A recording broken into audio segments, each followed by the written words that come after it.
आज आपल्या या विशेष सभेमध्ये एका व्यक्तिमत्वाचा या ठिकाणी आपल्याला लाभ मिळणार आहे. तर त्यांचा जो परिचय आहे तो थोडक्यात परिचय मी सगळ्यांना करून देत आहे. आज आपल्या सभेमध्ये उपस्थित असणारे मान्य श्री हरीशभाई शास्त्री सुरतचे रहिवासी आहेत. प्रज्ञा एज्युकेशनल अँड चॅरिटेबल ट्रस्टचे ते संस्थापक आणि चेअरमन आहेत. त्यासोबतच निर्माण फाउंडेशनचे ट्रस्टी देखील आहेत. आजपर्यंत 35 पेक्षा जास्त पुस्तकांचं लेखन त्यांनी केलेलं आहे. त्यासोबतच 22 देशांमधील जे युवक आहेत तर त्या युवकांना मोटिवेशनल स्पीच सुद्धा त्यांनी दिलेला आहे. 12,000 पेक्षा जास्त जे शिक्षक आहेत तर त्या सर्व शिक्षकांना टीचर्स ट्रेनिंग सेमिनार त्यांनी दिलेला आहे. त्यांनी अनेक संस्कारयुक्त ज्या फिल्म आहेत तर त्या फिल्मचं लेखन त्यांनी केलेलं आहे.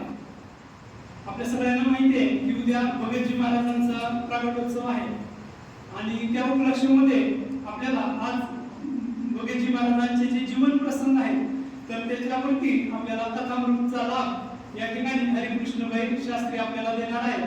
तर सगळ्यांनी टाळ्या वाजवून त्यांचं आपल्या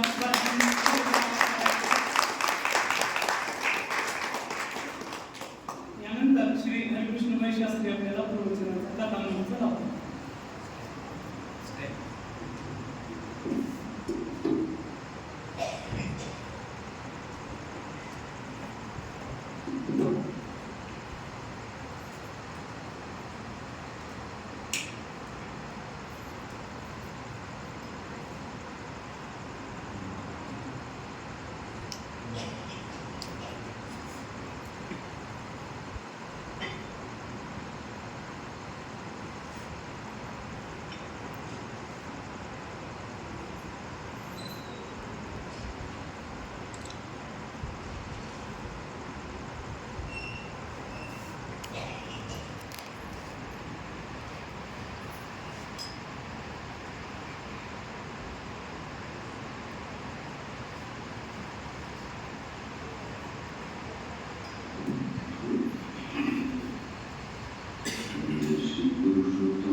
महाराष्ट्र में खास करके प्रमुख स्वामी जी महाराज का विचरण यहाँ पर बहुत हुआ है. संत लोग भी दादर मंदिर से सालों से यहाँ पर आते हैं.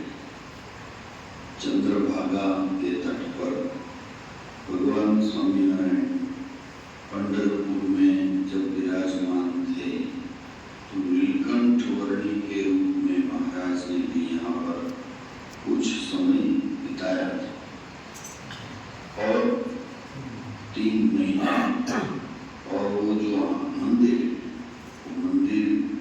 खास करके जो तट पर मंदिर है वहीं पर स्नान करने के लिए रोज अंदर जो भगवान मंदिर है वहाँ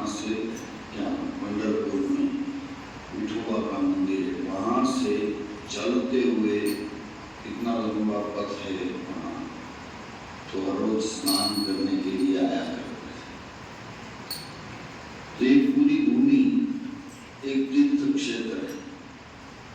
पंढरपुर देखो, वाराणसी देखो। आज मैंने वाराणसी में भी 2 बड़े मंदिरों का दर्शन किए। तो मंदिरों में भगवंत मंदिर का दर्शन हुआ, उत्तर विश्वेश्वर महादेव जी वहाँ भी दर्शन हुए। तो ये संतों की भूमि, नाम भी है वाराणसी।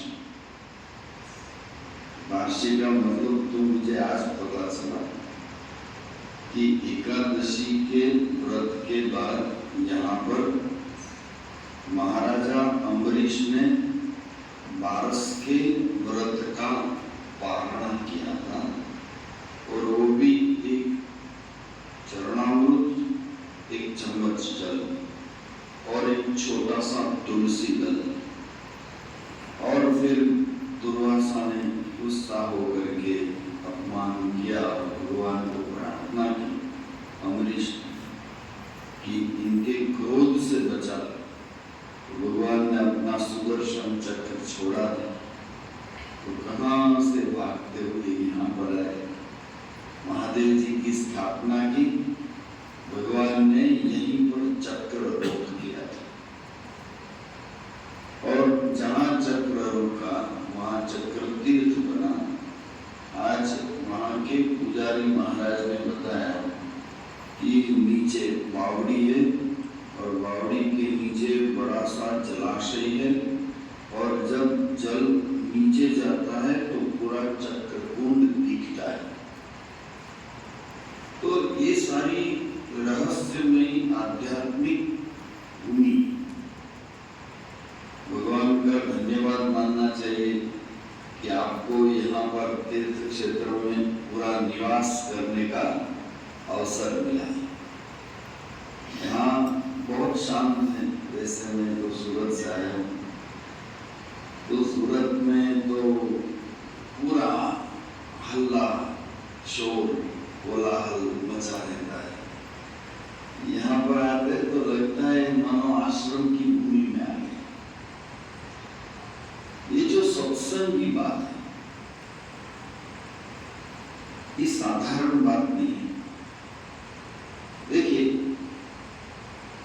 बाहर कितना उत्ताप है, कितनी समस्याएं मुंह फाड़ करके खड़ी है कि महंत स्वामी महाराज कभी कभी कहा करते थे, खास करके जब अहमदाबाद में आते थे, तो अहमदाबाद में सैटेलाइट नाम का एक एरिया है, ठीक सामने 22 मंजिलों का बड़ा बड़ा अपार्टमेंट लगा रहता है। तो स्वामी जी ने उसे देखते हुए कहा था एक बार, सत्संग सभा में कहा कि आप इसके टेरेस पर चढ़ जाओ। कहाँ? 22 मंजिला इमारत की छत पे चढ़ जाओ, और दूर दूर तक जहां भी दिखे, जितनी खिड़कियां दिखे, गिनो कितनी दिखेगी? 1000। ऊपर से देखेंगे तो हजारों खिड़कियां दिखेगी, हजारों घर दिखेंगे, और ये सारी खिड़कियां गिनो और सोचो कि हर एक खिड़की पर दुख का कौवा बैठ करके काम करता रहता है। समझ में आई बात? कितना दुख, हर एक खिड़की के अंदर कुछ न कुछ दुख रहता है। ऐसे समय में 2-3 बहुत बड़ी समस्या आजकल हमारे सामने आ रही है। एक है बच्चों के संस्कार की समस्या, दूसरी जो समस्या है, आने वाली पीढ़ी में हमारी अध्यात्म की विरासत टिकने वाली है या नहीं, और तीसरी समस्या, टेक्नोलॉजी हमारे लिए दोस्त बनकर आई है या दुश्मन बनकर, है ना?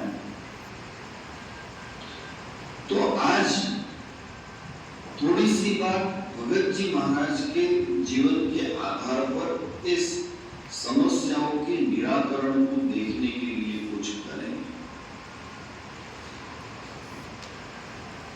देखिए, जब भगत जी महाराज बहुत छोटे थे, 6-7 साल के थे, अभी अभी मुझे महुआ जाने का भी, उनके जन्म स्थान जाने का भी मौका मिला था। लास्ट मंथ में वहां था। वहां मुरारी बाबू का एक अस्पताल है, हनुमंत अस्पताल। वहां का पूरा स्टाफ, प्रोफेसर, नर्सिंग की विद्यार्थिनी, सारे लोग बैठे थे। मुझे कुछ बातें करनी थी। ठीक सामने हमारा बड़ा मंदिर, बीच में हाईवे। तो जहां पर भगत जी महाराज बचपन गुजार रहे थे, उस स्थान में जाने का भी मौका मिला। बहुत ही दिव्य स्थान है।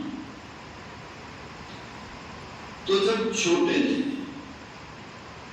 तो साथ बिठा करके, अपने दोस्तों को साथ बिठा करके घर से मालन, जैसे यहाँ चंद्रभागा और यहाँ पुष्पा नदी भी पहले थी, ऐसा मुझे कहा है। तो ऐसी नदी वहां पर है, उसका नाम है मालन। तो मालन नदी के तट पर जाया करते थे बच्चों को लेकर, और पढ़ाई छोड़ दिया करते थे। तो पढ़ाई छोड़ करके वहां जाते थे, बच्चों को इकट्ठा करते थे और नारायण धुन लगाते थे। एक छोटा वाला लक्ष्मी नारायण मंदिर वहां पर।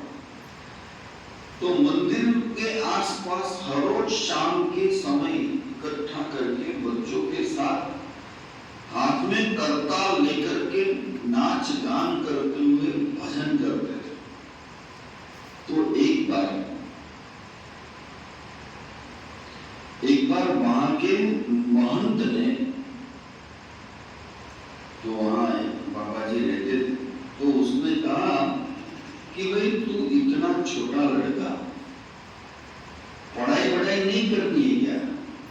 ये हाथ में करताल लेकर के पूरी धूम मचा रहा है, धुन कर रहा है। तब भगत जी महाराज ने कहा था, मैं तो ब्रह्म विद्या पढ़कर आया हूं और मुझे और किसी विद्या की जरूरत नहीं है। मतलब ये नहीं है कि आपको और विद्याओं की जरूरत नहीं है, ये बात नहीं है। क्योंकि वो दर्जी परिवार में जन्मे थे ना, तो दर्जी का काम तो सीखे थे, वो पढ़ाई तो दर्जी का काम तो सीखे थे। पेट भी तो पालना होता है ना? इसका मतलब है आपके पेट के पालने के लिए जो विद्या सीखनी पड़ती है वो सीखो और बच्चों को सिखाओ, इसमें कोई मनाही नहीं। लेकिन भगत जी महाराज का कहना यह था कि हमारे घर के वातावरण को 3 शब्द बोलना: शांत, प्रसन्न, शांत, प्रसन्न और सुसंस्कृत बनाए रखने के लिए सबसे श्रेष्ठ तरीका यदि कोई है तो अध्यात्म है। कोलाहल बाहर है या अंदर, वो बताइए। कोलाहल कहां पर है? कभी कभी लगता है आपको इस भरी दुनिया में तन्हा हो गए, लगता है? कभी कभी ये भी लगता है। हर रोज 3-5 बार मूड आता है, 15-20 बार मूड जाता है। एक भाई मुझे मिले थे, विद्यार्थी था, फार्मेसी का विद्यार्थी। उसने कहा, सर मेरा प्रवचन समाप्त हुआ कॉलेज में, आसपास इकट्ठा हो जाते हैं विद्यार्थी, तो उसने कहा कि सर बिना किसी वजह मुझे रोना आता है, बिना किसी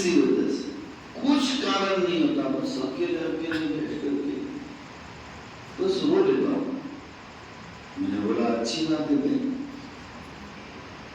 तो ऐसे झांकने लगे क्यों अच्छी बात है? मैं बोलता हूँ ये अच्छी बात है। मैंने कहा कुकर होता है ना, कुकर, कुकर में सामान रख करके चूल्हे पर गैस पर चढ़ाते हैं और चढ़ाते हैं तो जब सीटी ऊंची हो जाती है तो कुकर हल्का हो जाता है और अंदर का माल पकने लगता है। सही है कि नहीं? परिपक्व बनना है, सीटी ऊंची किया करो, या फिर रो लिया करो, या फिर जाकर के भगवान के पास प्रार्थना कर लिया करो, या फिर सत्संग में धुन मचा। एक लगन से यदि आपने ये करना शुरू किया, मुझे लगता है ये बहुत बड़ी बात है। इसलिए आज हम सबको एक बात भगत जी महाराज के जीवन से सीखना है। कोलाहल चाहे कितना भी बाहर हो, घर का वातावरण और मन का वातावरण कैसा होना चाहिए? शांत। बहुत बुरी चीज है गुस्सा, बहुत बुरी चीज है। भगत जी महाराज के जीवन में उनका इतना अपमान हुआ है, तो सोचो, भगवान का भजन करते थे, गुणातीतानंद स्वामी के स्वरूप को लोगों को समझाते थे कि ये चल कर जा रहे हैं, ये संत भगवे कपड़े में साधारण दिख रहे हैं, हालांकि साधारण नहीं है। वो स्वयं अक्षर ब्रह्म था, स्वयं अक्षर ब्रह्म होता। ये सारी चीजें लोगों को बताते थे। मतलब क्या है? शांत रहना है, तो जो चीज पसंद है ना, जिस चीज से भीतर में शांति होती है ना, उस चीज को लोगों को बताया। क्योंकि when you are repeating the fact, then you feel happy within.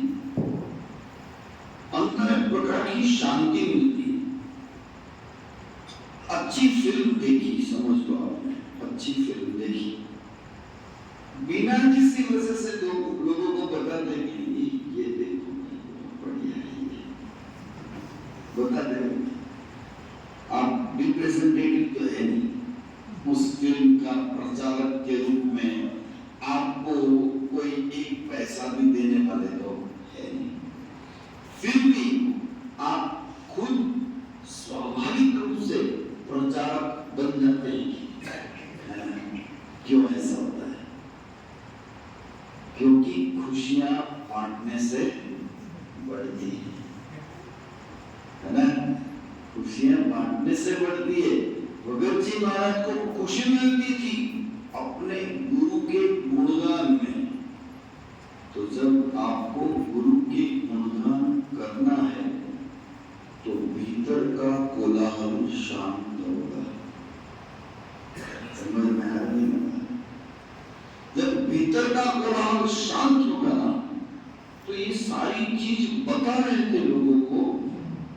तो महुआ के एक फूलचंद सेठ ने बीच बाजार में भगत जी महाराज को थप्पड़ मारी थी। बीच बाजार, सोचिए उस टाइम भगत जी महाराज की उम्र थी 62 और तब थप्पड़ मारी थी। तब तक बड़े बड़े आचार्य महाराज से लेकर के बड़े बड़े संत जिनकी बातें सुनने के लिए आया करते थे, ऐसे स्टेटस पर पहुंच जाने के बाद ये अपमान हुआ। फिर अपमान होने के बाद रिएक्शन क्या आता है? हमारा अपमान जब होता है तो हमारा रिएक्शन क्या आएगा? Tit for tat. यही है, जो जैसा ने जवाब दो। भाई ये भौतिकता की भाषा तो हो सकती है, लेकिन अध्यात्म की भाषा तो नहीं हो सकती।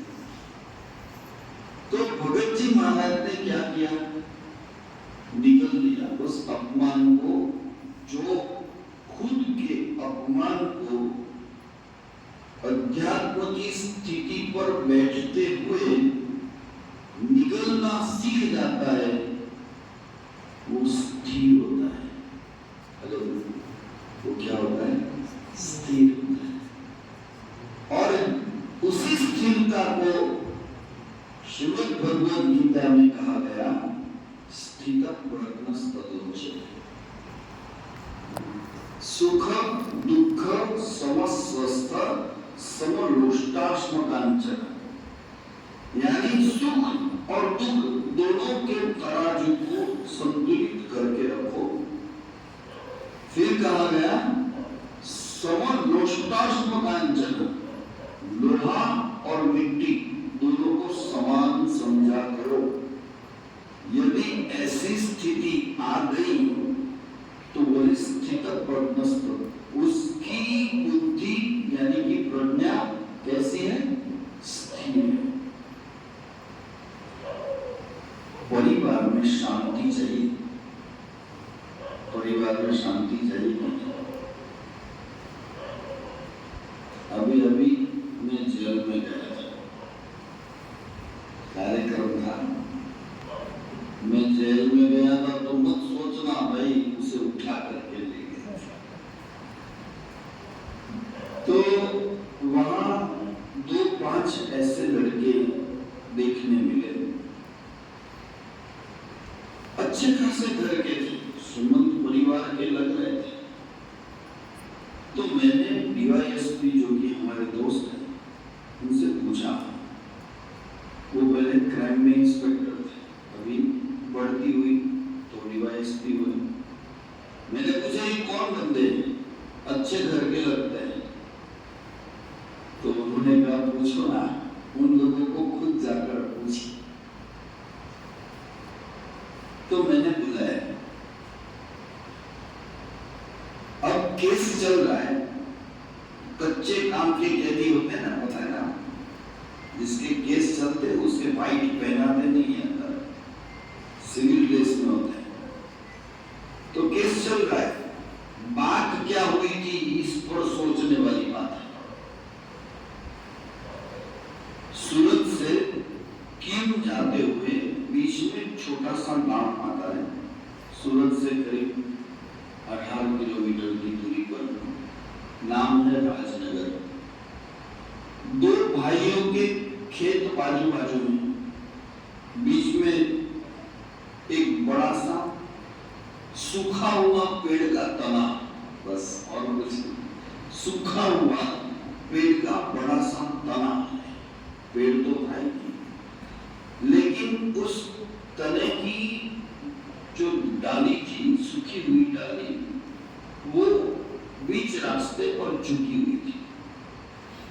और जब ट्रैक्टर को भर करके कोई वहां से गुजरता था तो हमेशा वो डाली अवरोध पैदा करती थी।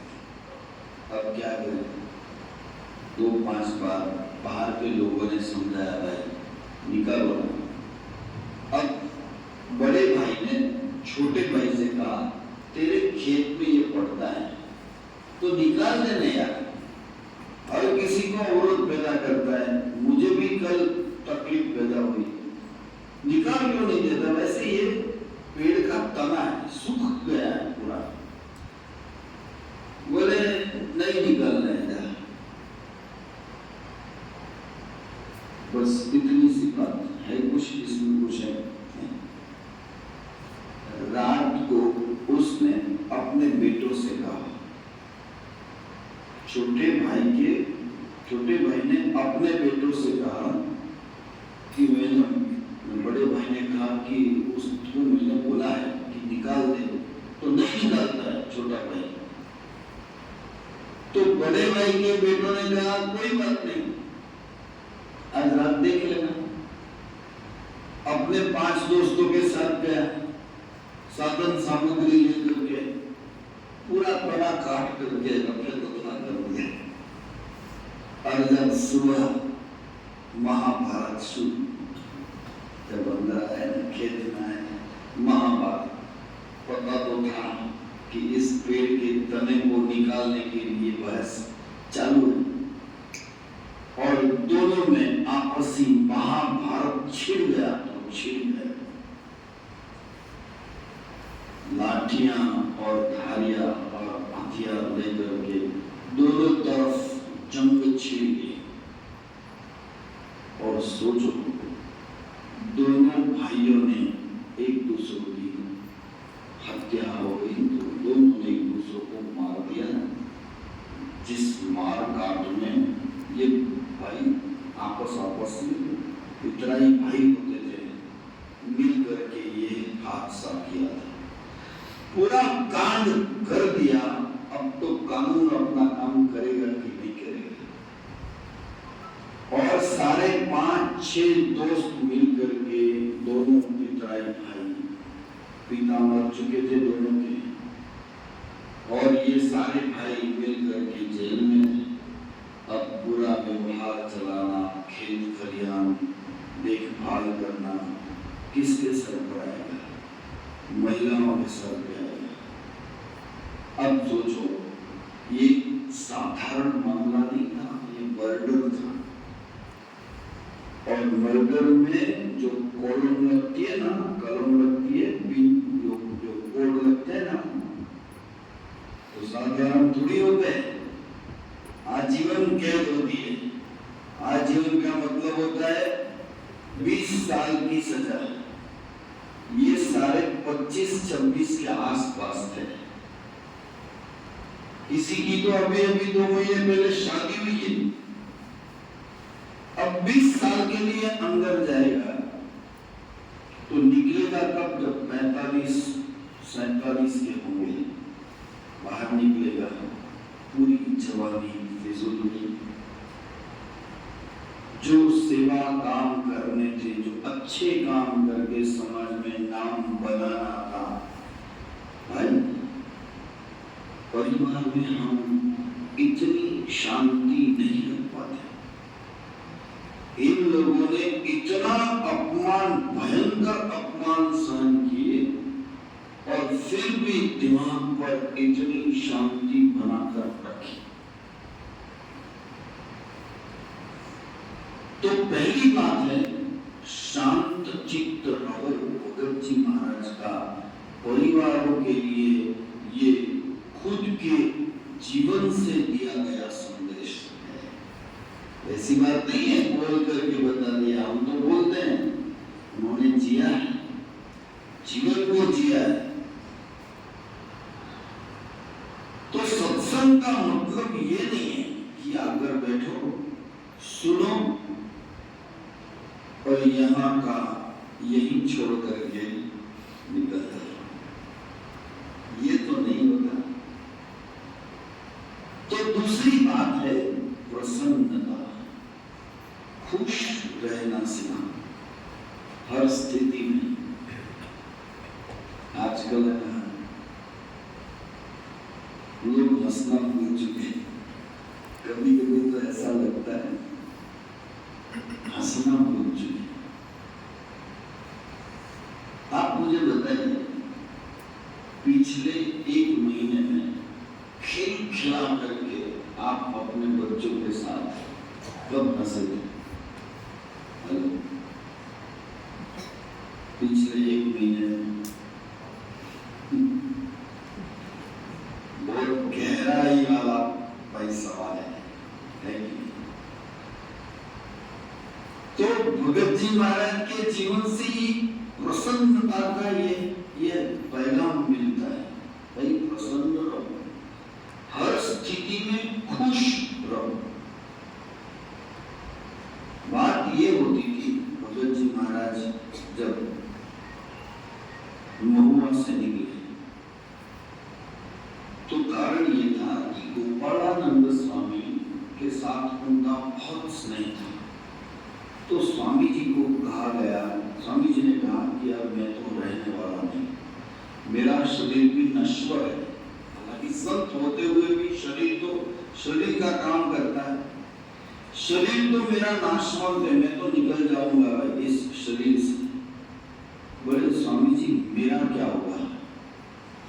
मैंने आपके पास भगवान को प्रसन्न करने की, एकांतिक बनने की विद्या सीखने का प्रण लिया है।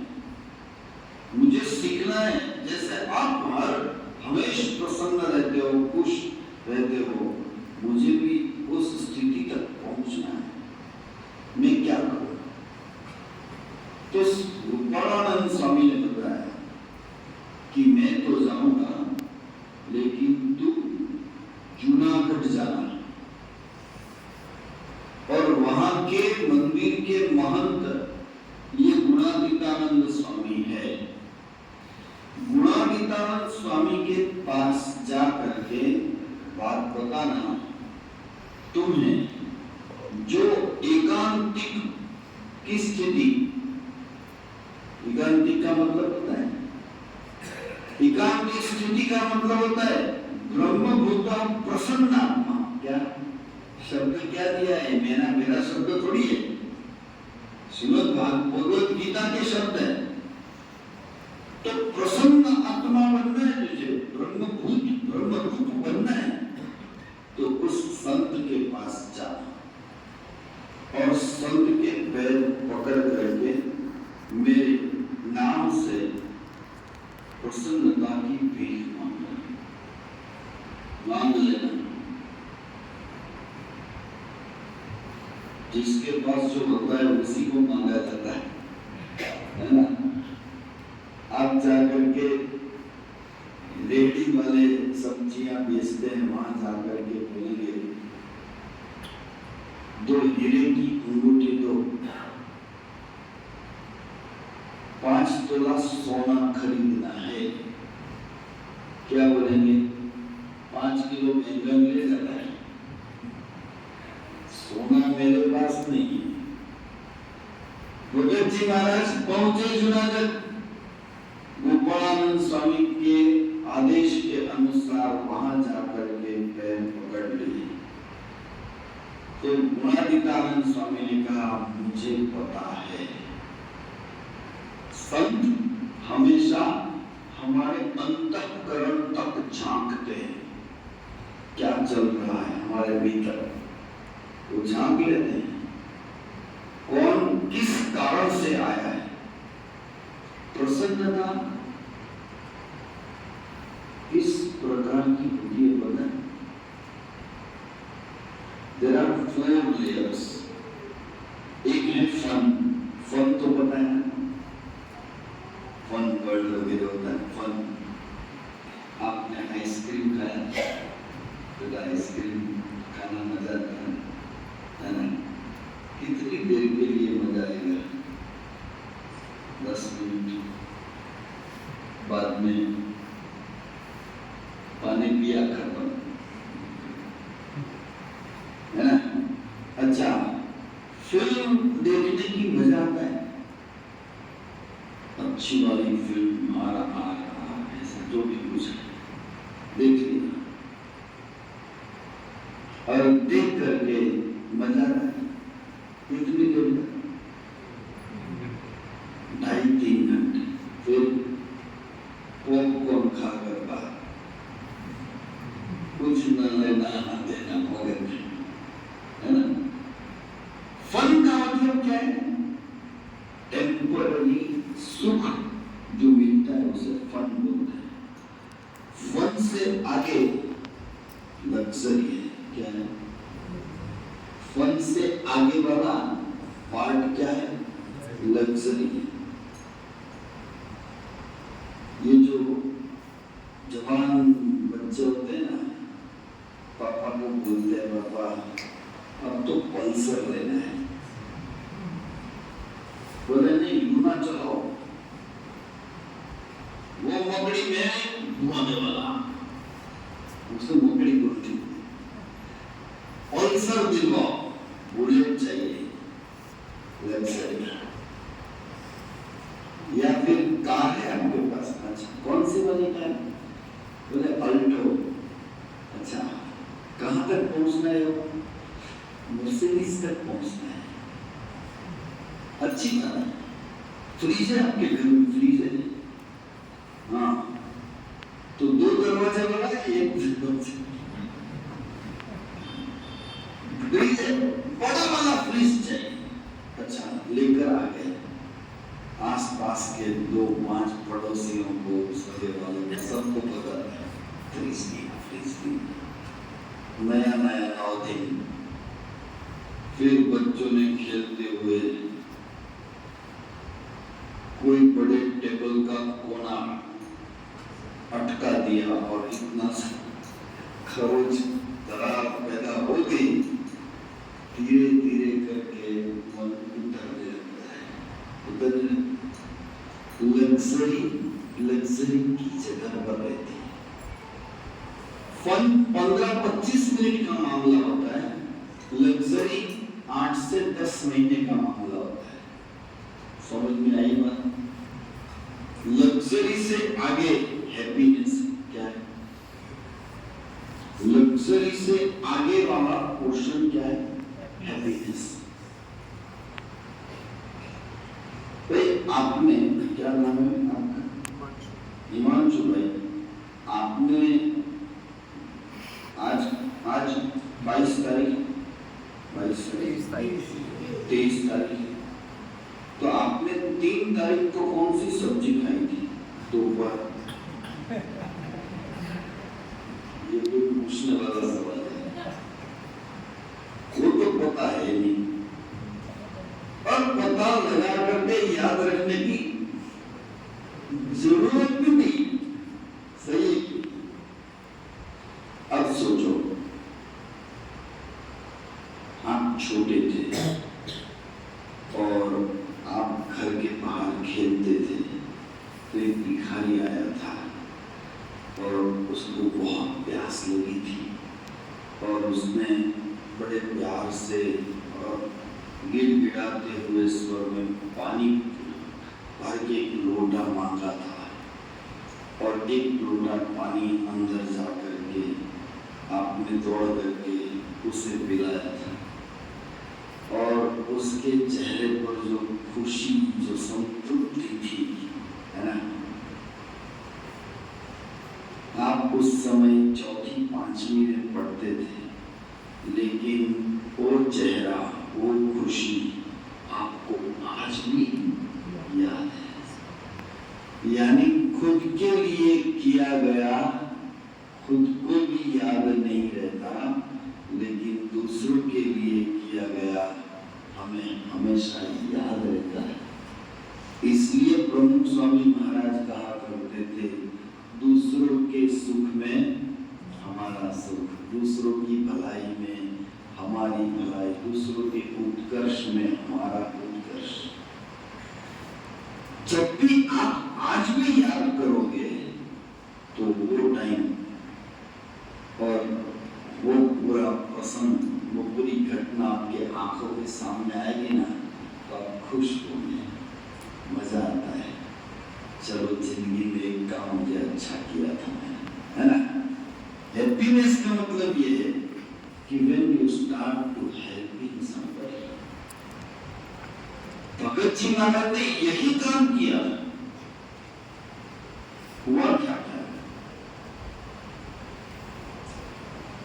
वरदान में भगत जी महाराज देर रात तक सिलाई का काम करते हुए वरदान के सभा मंडप में चढ़ते हुए छोटा सा सीढ़ी, छोटी सी सीढ़ी के कोने पर खंभे के पास बैठ करके सिला करते थे कुछ। अंदर भगवान स्वामी नारायण के दीक्षित संत, जिनका नाम था पवित्रानंद स्वामी, पवित्रानंद स्वामी नित्यानंद स्वामी के शिष्य थे, बहुत विद्वान भी थे, लेकिन उम्र के हिसाब से जब उम्र बढ़ती है ना, तो कभी कभी बिना समझ के लोग कुछ हद तक जड़ होते हैं। जड़ तो बताया, दूसरों की बात नहीं सुनते, खुद की खरीद करने में लगे रहते हैं। तो पवित्रानंद स्वामी का ये स्वभाव बन गया, आप सब गलत है, मैं ही सही, ये स्वभाव बन गया। तो एक बार गए थे आनंद, और आनंद में कुछ छोटे ऐसे छोटे छोटे संघ भी साथ में थे, और उस समय धुन बोलना शुरू किया संतों ने, राम कृष्ण गोविंद वगैरह इन पवित्रानंद स्वामी ने।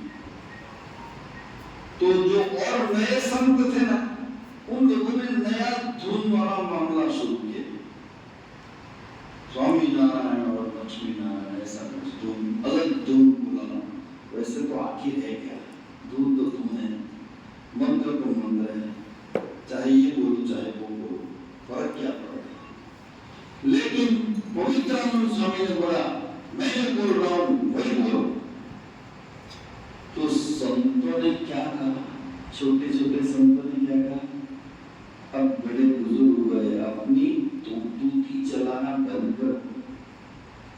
उस टाइम की जनरेशन गैप पर हुआ करता है, समझ में आती है ना बात। जनरेशन गैप हर समय हर क्षेत्र में होता है। तो बोले आप अपनी तूती चलाना बंद कर पाए। इतना अपमान लगा कि आजकल के नए नए गुंडा करके संत हो गए, कपड़े बदलने से संत हो जाते हैं क्या मैं कम सोच करके अपना बिस्तरा पोटला लपेट कर बैलगाड़ी में बैठकर निकल गए पड़ता। लेकिन वो अपमान यहाँ पर चिपक गया था, कहाँ यहाँ पर चिपक गया, सो नहीं पाए। होता है ऐसा, सो नहीं पाए, देर रात तक इधर उधर करवटें बदलते हैं। सेवक ने पूछा स्वामी जी क्या है, कुछ तकलीफ है क्या? हाथ छुआ तो बुखार चढ़ गया, अपमान का बुखार। पता है आपको, आजकल न्यूरो साइंटिस्ट और साइकोलॉजी के जो भी डॉक्टर्स हैं सब बताते हैं कि मन की ज्वालाएं जब धधकती है, जब अंदर कोलाहल पैदा, अशांति पैदा होती है, शरीर पर उसका असर देखने को मिलता है। तो बुखार चढ़ गया था अपमान की वजह से। तो एक दिन ऐसा था कि पवित्रानंद स्वामी ने भगत जी महाराज का भी अपमान किया था, लेकिन पवित्रानंद स्वामी समझ रहे थे, आखिर तो संत थे। उन्होंने कहा सेवक को कि काम करेगा क्या? बोले आज्ञा करो महाराज। बोले बाहर कोई अच्छी बातें बताने वाले कोई है, अच्छा उपदेश सुनाने वाले, मन को शांत करे, ऐसे कोई संत बाहर कोई है? मेरे भीतर शांति पैदा करे, प्रसन्नता आए। बोले 1 मिनट में देख करके आ रहा हूं। पूरे मंदिर में सन्नाटा फैला हुआ है, कोई नहीं, खाली एक भगत जी महाराज छोटे से दीप को जला करके कुछ संतों के वस्त्रों को, जो फटे हुए वस्त्रों को सिलाई दे रहे थे।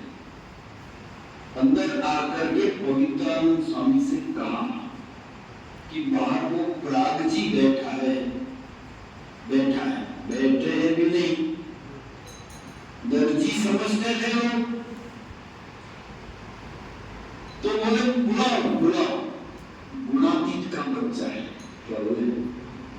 गुणातीतानंद स्वामी के पास तैयार हुआ है, बुलाओ उसको। तो भगत जी महाराज को बुलाया। समझ रहे हो, दुखी की मदद करना। भगत जी महाराज खुद का अपमान भूल करके दूसरों की भलाई में अपनी भलाई समझ तो बोले आज्ञा करो महाराज, अब तो लिस्ट पढ़ना पड़ेगा, डॉक्टर के पास जाएंगे तो क्या करेंगे, क्या होता है, बोलना तो पड़ेगा। तो बोल रहे कि ऐसी ऐसी घटना हुई थी, मुझे तो अपमान के कारण बुखार चढ़ गया है, कुछ ऐसी अच्छी बातों को सुना। भगत जी महाराज ने कहा सेवक से, पवित्रानंद स्वामी के सेवक से, वचनामृत निकालो और पंचाला के तीसरे वचन, पंचाला प्रकरण का तीसरा वचनामृत निकालो।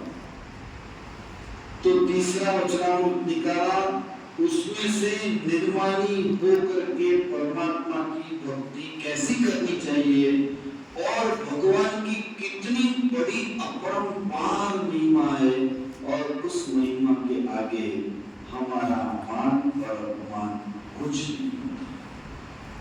यदि खुद को ब्रह्म समझेंगे तो ऐसी आपको किसी भी प्रकार की तकलीफ, क्लेश, कलह अंदर तक प्रवेश नहीं करे, बाहर तो होने वाला ही नहीं, अंदर तक प्रवेश नहीं करेगा। पूरे 1.5 घंटे कथा वार्ता किया, देर रात तक, तो समझ में आती है बात। ये जो दूसरों की भलाई में अपनी भलाई वाली जो बात है ना, ये बात है, उसको हैप्पीनेस बोलते हैं। और हैप्पीनेस के आगे जो चौथा सेगमेंट है उसे प्लेजर बोलते हैं। क्या प्लेजर? प्लेजर का मतलब क्या होता है? Consistency of happiness. क्या? सुख का सातत्य, सुख नहीं, आनंद का सातत्य। सुख तो आता है जाता है, लेकिन आनंद का स्रोत अविरल है, अविरल, कभी रुकता नहीं है। आपको जानकर आश्चर्य होगा, हमने ब्रह्म स्वामी महाराज के साथ कम से कम मैंने 2 विदेश यात्रा की स्वामी जी के साथ, संतों को बताया। तो कुल मिलाकर के समझ लो 8 महीने, 16 महीने में स्वामी जी के साथ एक ही फ्लाइट में, कभी कभी एक ही रूम में, कभी कभी एक ही कार में साथ में मैं रहा। कभी भी मैंने स्वामी जी के चेहरे पर दुख, हताशा, निराशा की शिकन तक नहीं देखी। सोचने वाली बात यह है कि मैंने उनको कभी उदासी लेते हुए नहीं देखी। उदासी को पता है? बगासु गुजराती में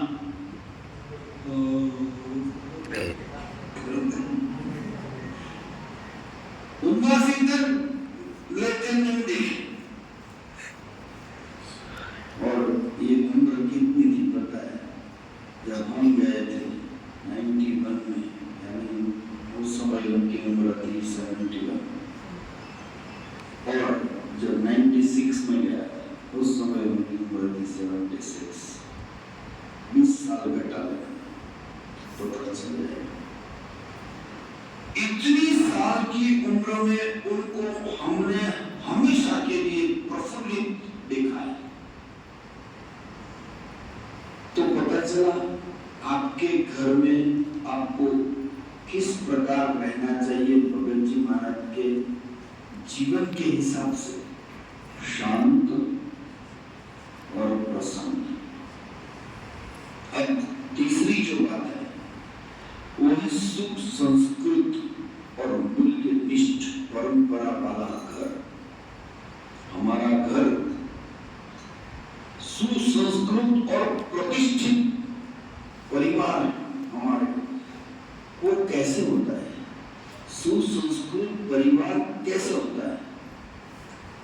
सबसे बड़ी बात 2 चीज दिमाग में रख कर चलिएगा।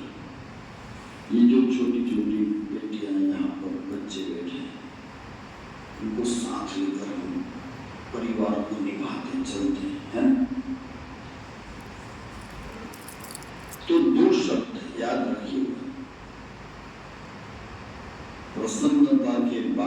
सुसंस्कृत और वैल्यू बेस्ड परिवार के दो शब्द हैं, एक है नियम और दूसरा है संयम।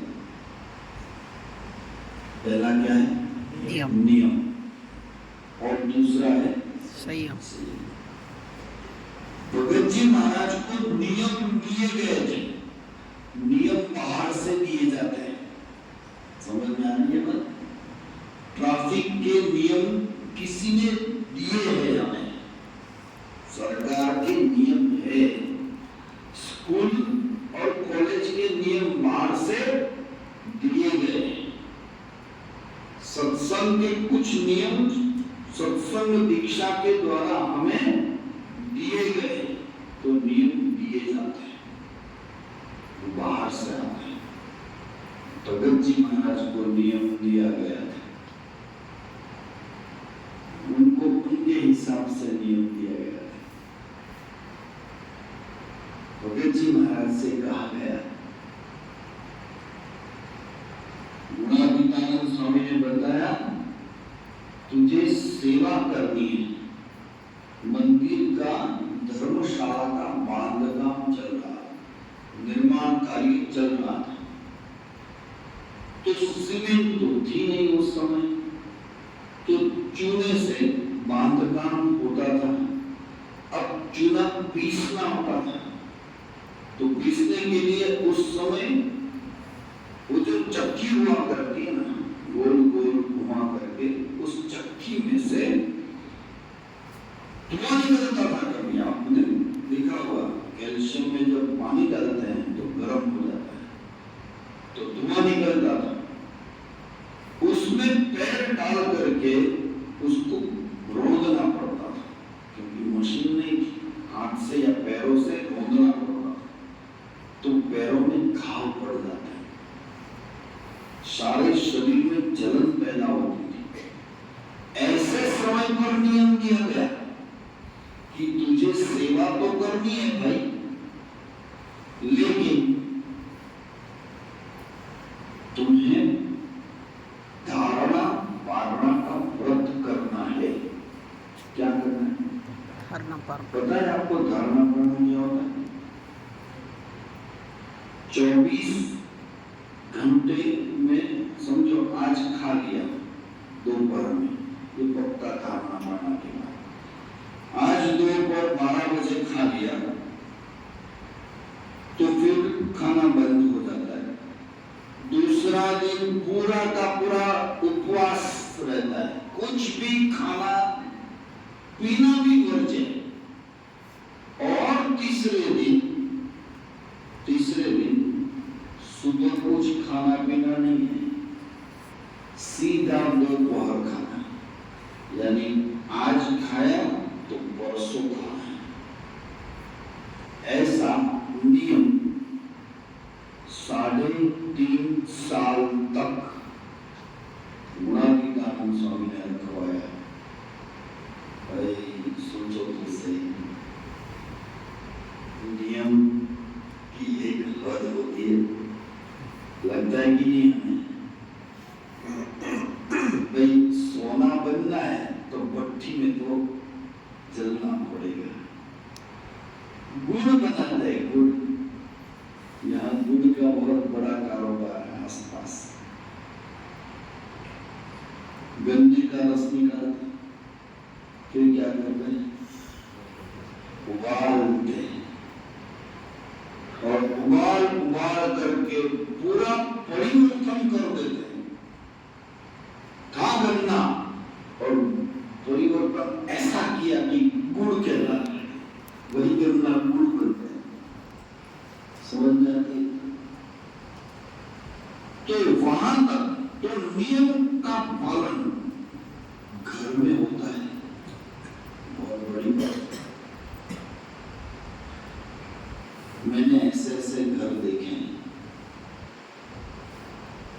इतने अच्छे घर, अंदर आदमी घर में प्रवेश करेंगे, पूरी सेंट से मगमगा रहा है पूरा घर। यदि आपने कहीं पर भी ऐसे उंगली की तो आपको धूल की छोटी सी बात भी हाथ में नहीं आएगी, इतनी स्वच्छता। ऐसे घर मैंने देखे नहीं। हम एक ऐसे घर में गए, 9th में पढ़ रहा था बेटा, उसी का बर्थडे था, तो बोले सर आना है। हम गए, दोपहर का समय था, शाम की पार्टी में तो हम शामिल नहीं हो सकते थे। तो मैंने बोला मेरा कार्यक्रम है बेटा, आपको तो मैं नहीं आ पाऊंगा। बोले सर दोपहर आइए। जब हमने गया, पुरानी बात है, शायद 89-90 की बात कर रहा हूँ। जब हम गए अंदर तो पूरा घर महक रहा था, बहुत सुंदर, पूरी स्वच्छता चारों ओर। आप जहां भी देखो, तो मैंने देखा उस टाइम पता है ना, वो कैसेट आती थी, वीडियो कैसेट्स, बड़ा बॉक्स, बड़े बॉक्स वाली वीडियो कैसेट। फिर कुछ मैगजीन थे, वो ऐसे मैगजीन थे कि देखने से ही पता लग जाता था कि यहाँ घर में संस्कार नाम की चीज नहीं है। हेलो, घरों में ऐसे मैगजीन नहीं चाहिए, मैं नाम भी नहीं बोल सकता, ऐसे मैगजीन पड़े थे। विजय माल्या के कंपनी के कैलेंडर्स आते थे उस टाइम, तो पूरा घर अलग अलग ऐसी तस्वीरों से भरा था, तो बिल्कुल अश्लील या विभत्स टाइप की तस्वीरें थी। अब सोचिए, बाहर तो पूरा स्वच्छ है, लेकिन घर परिवार के कुछ नियम होने चाहिए या नहीं होने चाहिए।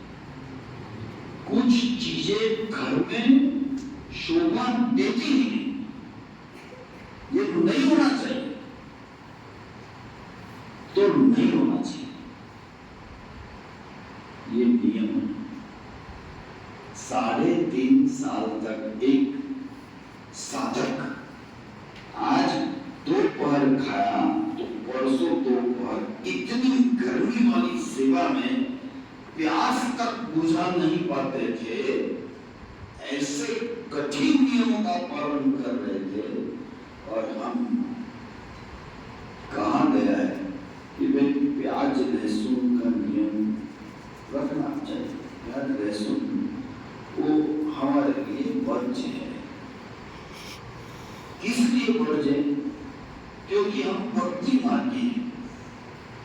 जब हम भक्ति मार्ग में, तो आपके घर में दिया बत्ती होती है, आपके घर में थाल होते हैं, तो ऐसी चीजें खाने से दुर्गंध पैदा होती है कि नहीं, बताइए। अब जब दुर्गंध पैदा होती है तो बताइए, वो सात्विकता का माहौल बनेगा या तामसिकता का, बताइए। बस ये बात नहीं है कि भाई ये मांसाहार है, क्योंकि आप भगवान को साथ में रखते हैं, तो भगवान जहां भी होते हैं वहां सात्विक वातावरण रखना एक नियम के तहत है। एक नियम दिया गया है कि वे माला तुम सुबह बैठ करके पूजा करो, ये तिलक टीका लगाओ। मुझे जानकर और ये पूरा माहौल, खास करके मोदी सरकार आने के बाद छोटे छोटे बच्चों, युवाओं में भी हिंदुत्व की चेतना का जागृतिकरण हो रहा है, वो देख करके बहुत सुकून महसूस हो रहा है। कॉलेजों में भी आज चढ़ के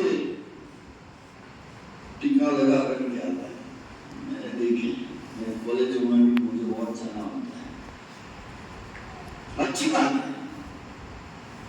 एक नियम है, मैं पूजा करूंगा और रोज शिव जी को जल चढ़ाऊंगा, ये मेरा नियम है, अच्छी बात है। घर में मुझे हनुमान चालीसा या फिर शिव महिम स्तोत्र या भगवान स्वामी नारायण के आरती अष्टक या माता जी के स्तोत्र या गणपति की आरती, ये मुझे करनी है, नियम। ऐसे नियमों से घर सुसंस्कृत बनता है ना, मूल्यनिष्ठ बनता है। इसलिए आज भगत जी महाराज के जन्मदिन के पावन पर्व पर कुछ संतों के पास आकर के नियम लेकर उठा कि आज से मैं नियम लेता हूं कि श्रीमद् भगवद गीता के 2 पन्ने पढ़ूंगा। घर में गीता है, पढ़ते हैं। नियम में कि सत्संग दीक्षा के 2 श्लोक 1 हफ्ते में कंठस्थ करूंगा, हो सकता है। जो नई आरती है उस आरती को मुझे 6 महीने में कंठस्थ करना है, यानी मैं हर रोज बोलूंगा तो हो जाएगा। हो सकता है, ये कोई कठिन साधना तो है नहीं, लेकिन एक बात तो याद रखनी पड़ेगी कि नियम आखिर है क्या? लक्ष्मण रेखा है। क्या है? लक्ष्मण रेखा खींच दी तो खींच दी।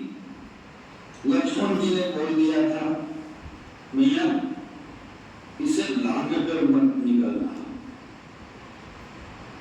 लेकिन स्वयं भगवान राम की अर्धांगिनी होते हुए भी नियम का लोप कर दिया, अनजान में कर दिया, दया और करुणा वश कर दिया। भुगतना पड़ा कि नहीं? समझ में आती है ना?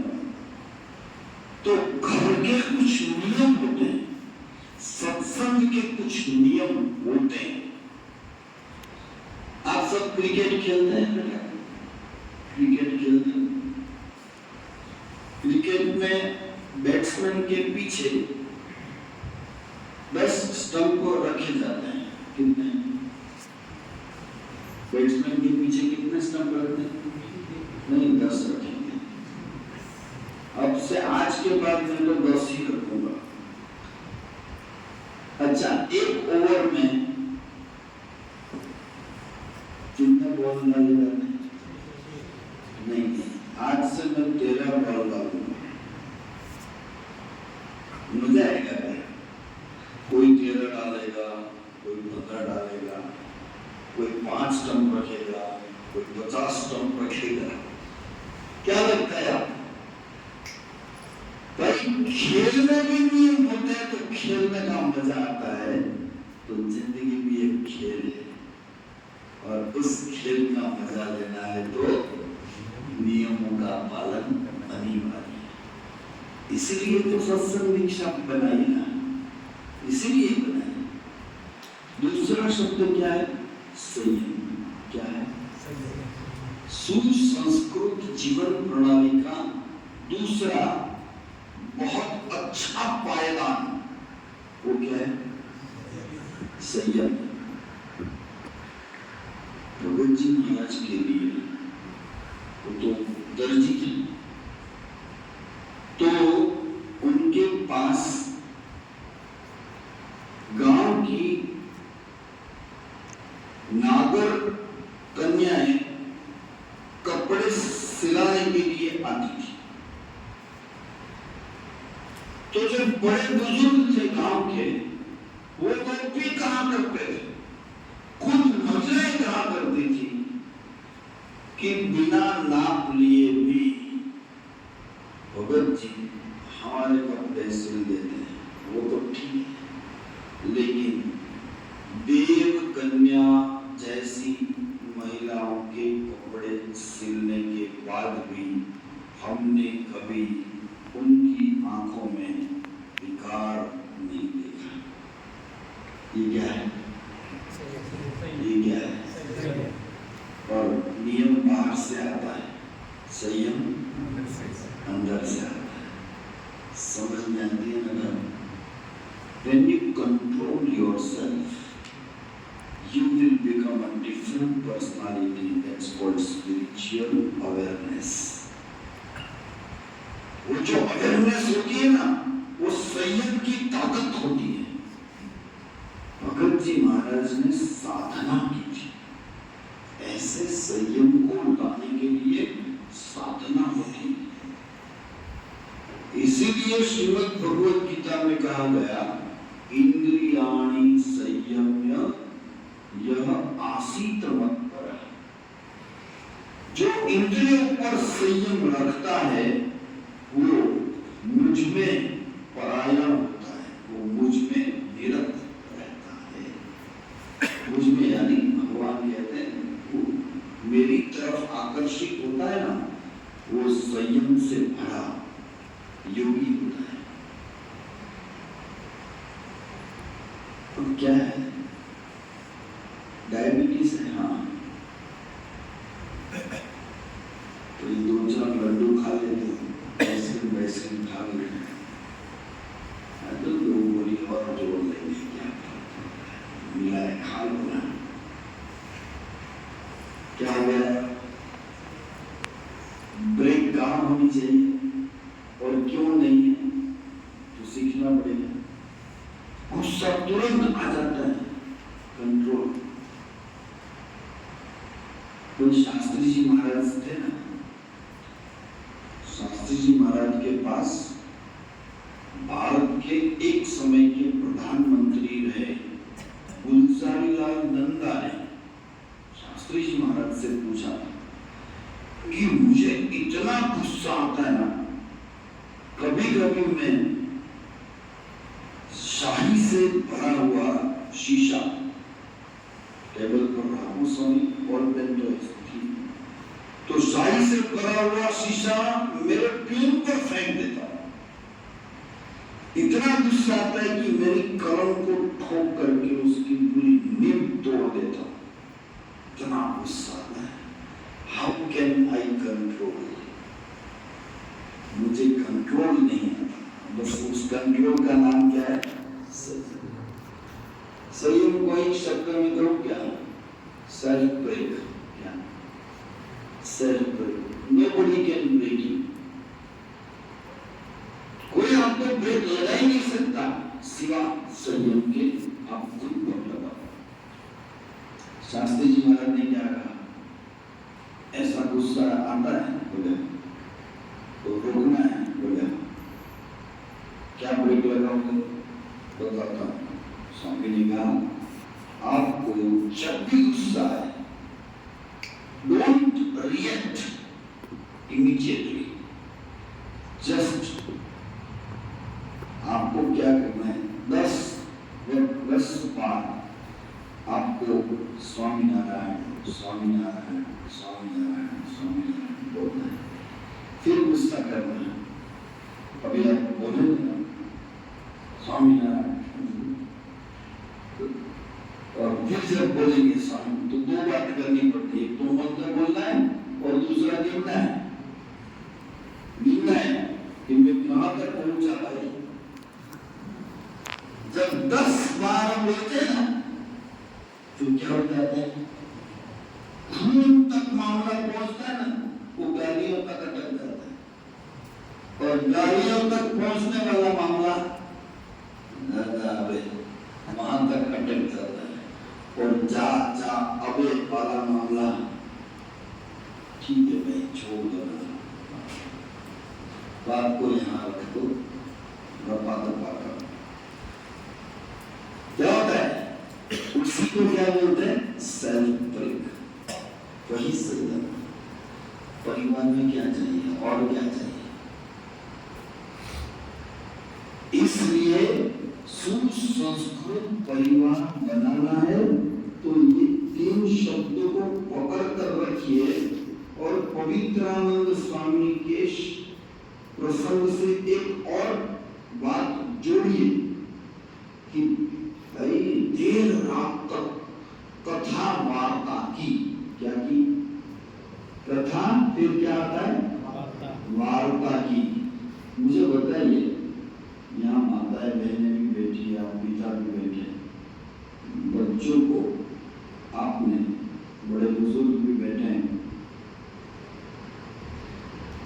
कई हफ्ते में 2 बार आपके 13 साल से छोटे बेटे बेटियों को बिठा करके सप्ताह में 2 बार आपने वार्ता यानी कहानी कही है। और कौन कहता है?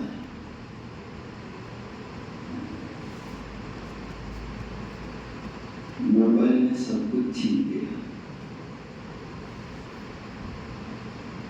टीवी ने, अब तो मोबाइल में टीवी भी छीन लिया है, समझिए, है ना?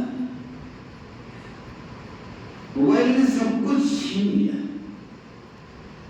मैंने मेरे पेरेंटिंग के एक सेमिनार में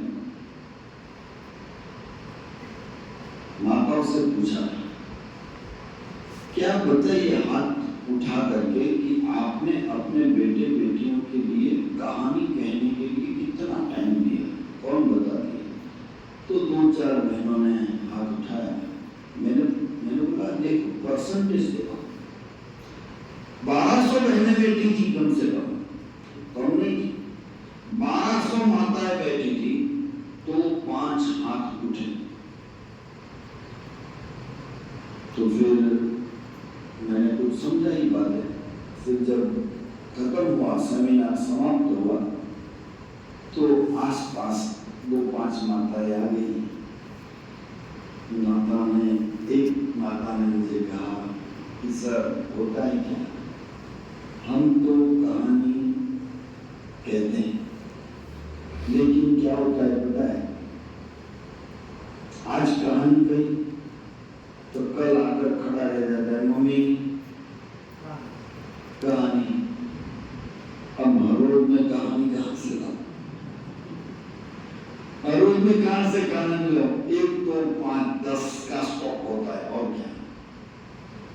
अब मैंने बताया मोबाइल रखती, प्ले स्टोर खोलो, प्ले स्टोर खोलो, प्ले स्टोर खोलो यार। मैंने बोला लिखो हिंदी में बच्चों की कहानियां लिखो, और जैसे लिखा नीचे 20 एप्लीकेशन तैयार थे। उपनिषद कथाएं, पंचतंत्र की कहानियां, तेनालीराम की कथाएं, ये सारी की सारी महाभारत कथाएं, बच्चों की पूरी लिस्ट। मैंने कहा 1 रुपये का खर्च है। मैंने कहा कहानियों की बुक्स खरीदो। कहा क्या? एप्लीकेशन को डाउनलोड करो, अभी 2 मिनट लगे, ऑफ कर दो आपका नेट, इंटरनेट की भी जरूरत नहीं, इंस्टॉल हो गया।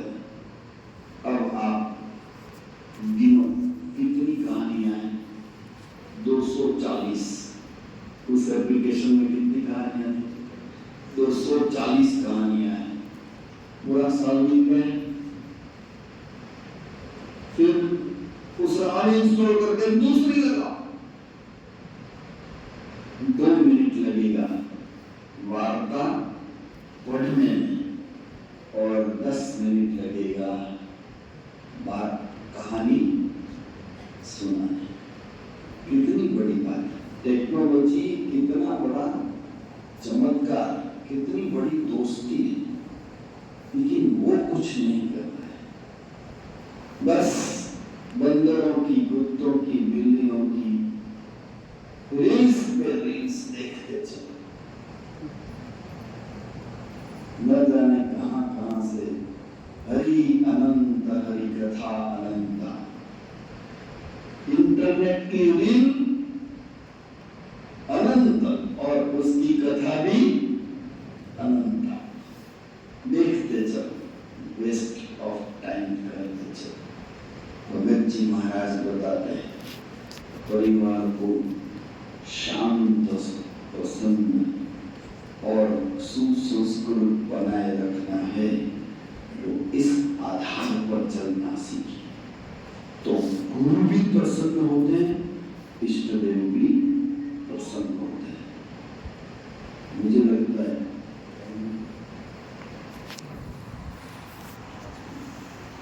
5 मिनट और जोड़ते हैं। बार बार तो मैं भी नहीं आऊँगा, पर बार बार तो मुझे आने के लिए कई तकलीफ संतों को भी मुझे नहीं याद है ना। तो जब आया ही हूँ तो भंवरा तोड़ में आया है, योगी जी महाराज पता है ना, वो मुसलमान था, जामुन खरीदा, मुसलमान ने जामुन खरीदा तो समझो 250 ग्राम खरीदा होगा, तो एक भंवरा पता है ना, भंवरा वो बोरा तो आ गया अंदर, तोड़ में आ गया। अब उसने अपना पैकेट दे करके निकला और खाता चला जा रहा, तो हाथ में वो भी आ गया, कर रहा था। उसने कहा ये भाई तू भी आ गया, छोड़ूंगा नहीं, यदि तू नहीं आता तो मेरा एक जामुन बढ़ जाता कि नहीं, छोड़ूंगा नहीं तुझे, तो खा गया। बहुत कोरोना है किसी महाराज के। बात ये है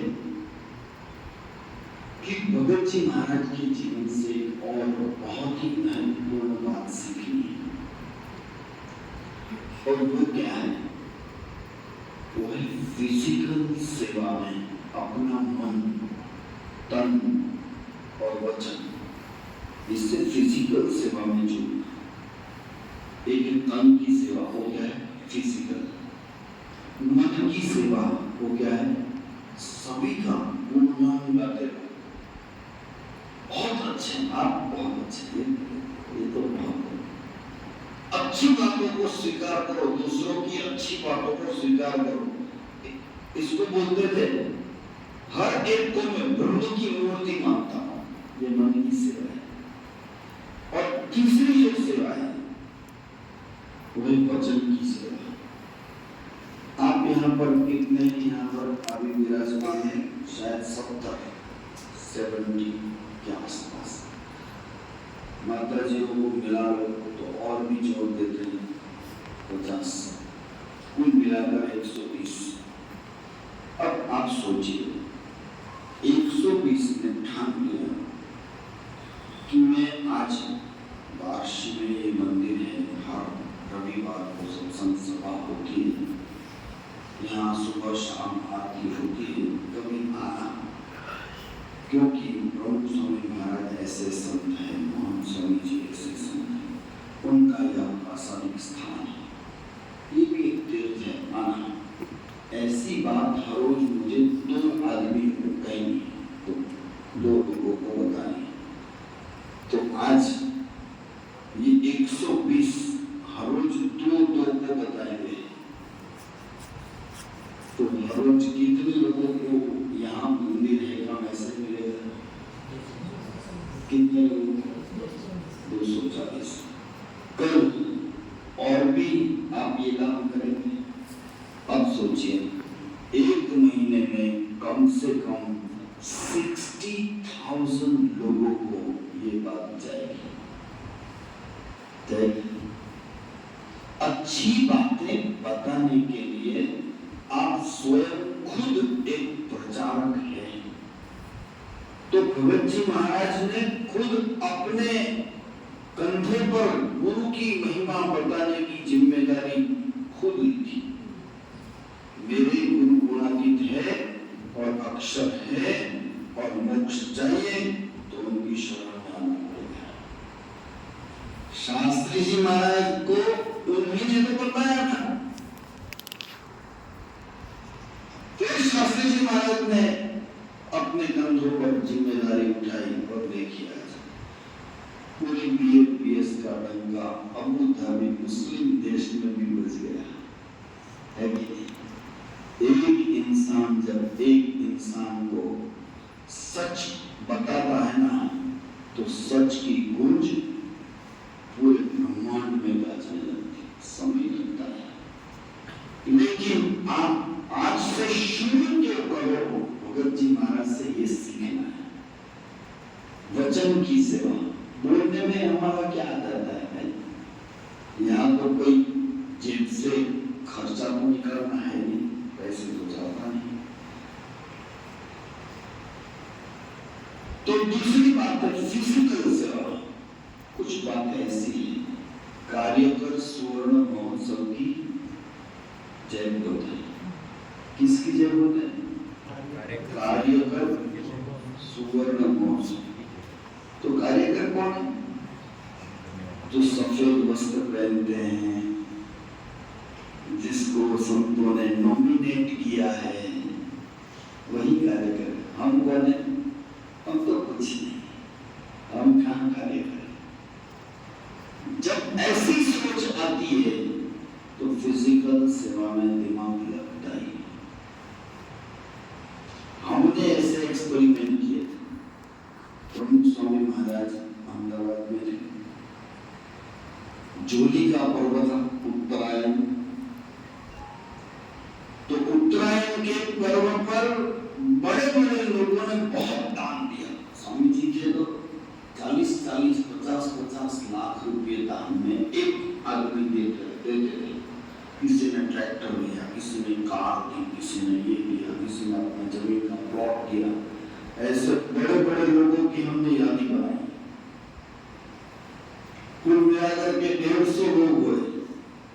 150 को खड़ा किया और हमने स्वामी जी को पुस्तक दिया, जाइए आप सब भोजनशाला में जो भी हरिभक्त लोग आएंगे उसको परोसने की सेवा आपको करनी है। बड़े ये कि लग गए हाथ में डंडा लेकर के, चमचा चमची लेकर। हाँ, करवाई तो 15 मिनट को भी, बड़े बुजुर्ग भी थे। लेकिन उन लोगों ने हमसे कहा, स्वामी जी आज पता चला कि कार्यकर कैसे काम करते हैं। खुद कमर के कड़ाके हो जाते हैं तब सेवा होती है। समझ समझो, अच्छी बात है।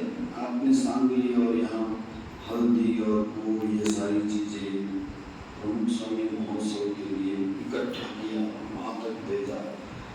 तो बिना ऐसी फिजिकल सेवा कुछ काम होगा क्या? तो फिजिकल सेवा में भगत जी महाराज ने अपना तन निचोड़ दिया था। तो उनसे ये सीखना है। पर मन की सेवा में क्या है? अपमान करने वाले भी मेरे लिए क्या है?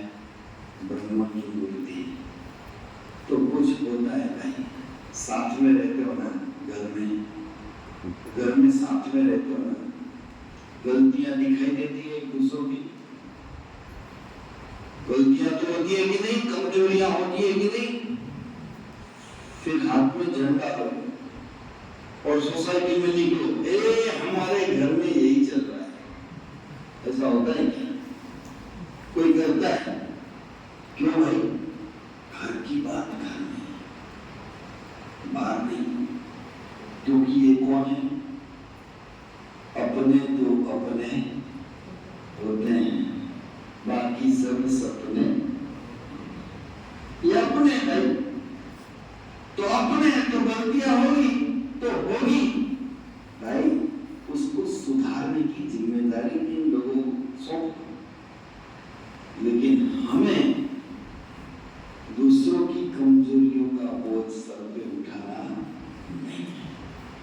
तो ये बातें भगत जी महाराज के जीवन से परिवार के सुख चैन के लिए, खुद की साधना के लिए, गुरु की प्रसन्नता के लिए बहुत ही उपयोगी साबित होती है।